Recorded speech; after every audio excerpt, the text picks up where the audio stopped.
पंथ्या दादा एक ऐसा कैरेक्टर, एक ऐसा चरित्र है जिससे हमारे गढ़वाल के इतिहास में अनसंग हीरोज में जो आते हैं, कुछ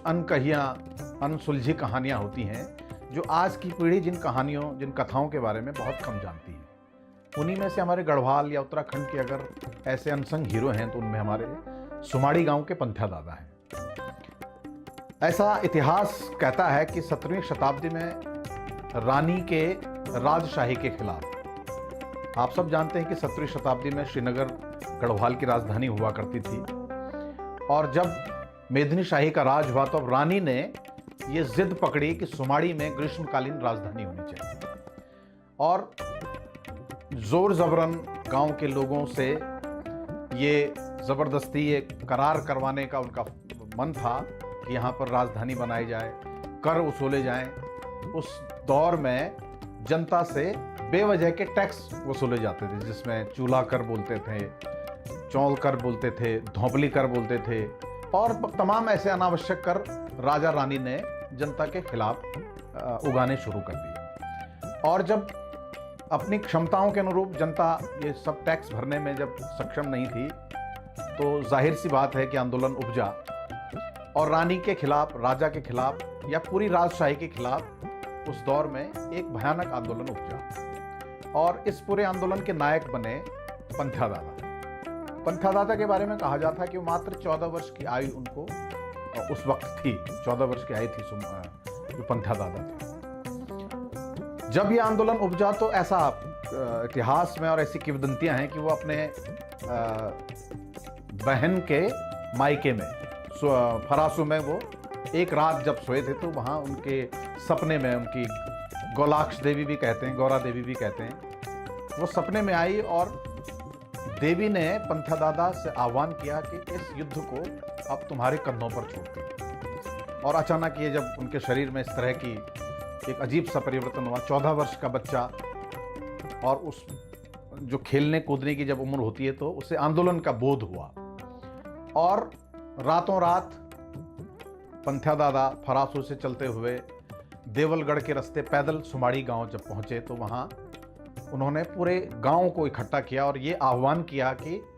जो अग्निकुंड, जो रानी ने ये आह्वान किया था कि जो भी मेरे फैसले के खिलाफ जाएगा उसको हम अग्निकुंड में उसकी बलि दे देंगे। वहां अग्निकुंड जल चुका था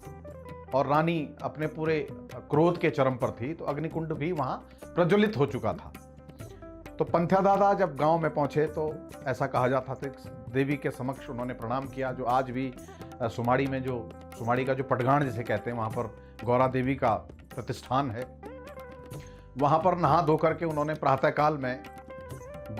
देवी से ये आह्वान किया कि मुझे अपने प्राणों का त्याग करना होगा ताकि गांव में एक अलग तरह की क्रांति आए, गांव का आंदोलन एकत्रित हो, गांव का आंदोलन संगठित हो।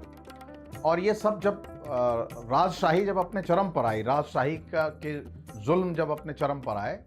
तो पंथ्या दादा ने ये सब सारी गांव की व्यवस्था देख करके, उनकी गांव वालों की मजबूरी देख करके अग्निकुंड में छलांग लगा दी। और ऐसा कहा जाता कि उनके पीछे पीछे चाची ने और बहन ने, भद्रा और कीर्ति ने भी उनके पीछे छलांग लगा ली। और ऐसा भी कहा जाता कि उसके बाद बहुत से गांव वालों ने भी संभवतः उनके पीछे छलांग लगा ली। और इस पूरी घटना का राजा रानी को किसी तरह का भी कोई बोध नहीं था, कोई कल्पना नहीं थी। और जब ये सब हुआ तो निश्चित रूप से वो सब लाचार हुए। राजा रानी को अपने फैसले पर पछतावा हुआ और उन्होंने ये कर वसूलने बंद किए। सुमाड़ी को ग्रीष्मकालीन राजधानी बनाने का जो ऐलान था वो स्थगित किया और गांव वालों की उनकी स्वतंत्रता पर छोड़ दिया। इस तरह पंथ्या दादा का ये जो चरित्र है, ये हमें ये बताता है कि आंदोलनों का जब बोध होता है, यानी अपनी स्वतंत्रता का जब बोध होता है, तो तब उम्र बहुत ज़्यादा आड़े नहीं आती है। ये लगभग हमें उस चरित्र के समान खड़ा करता है जब हम भगत सिंह, सुखदेव जैसे चरित्रों की बात करते हैं राष्ट्रीय कंटेक्स्ट में। तो मुझे ये लगता है कि जिस तरह से हमारे राष्ट्रीय चरित्र हैं, चाहे वो सुखदेव हों, चाहे भगत सिंह हों, चाहे चंद्रशेखर आज़ाद हों, चाहे सुभाष बोस हों, उसी तरह के हमारे जो क्षेत्रीय हीरो हैं, उनका स्थान भी किसी राष्ट्रीय दर्जे से कम नहीं है। और इस पर क्षेत्रीय संस्कृति के माध्यम से, क्षेत्रीय कलाओं के माध्यम से, क्षेत्रीय कथाओं के माध्यम से इन चरित्रों को उभारना चाहिए, इन चरित्रों को आम पीढ़ी तक पहुंचाया जाना चाहिए। और ये काम हमारे आज के कलाकार कर सकते हैं, हमारे आज का रंगमंच का अध्ययन कर सकता है, रंगमंच से जुड़े हुए हमारे रंगकर्मी कर सकते हैं। और इस पर तमाम जो शोधार्थी हैं उनका शोध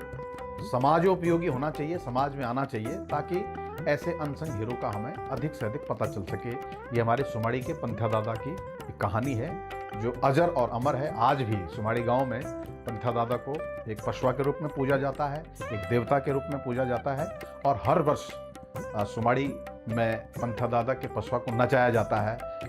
कीर्ति और भद्रा को नचाया जाता है। ये यहाँ की एक बड़ी अनूठी संस्कृति है और यहाँ का एक बहुत वैभवशाली यहाँ की एक संस्कृति है।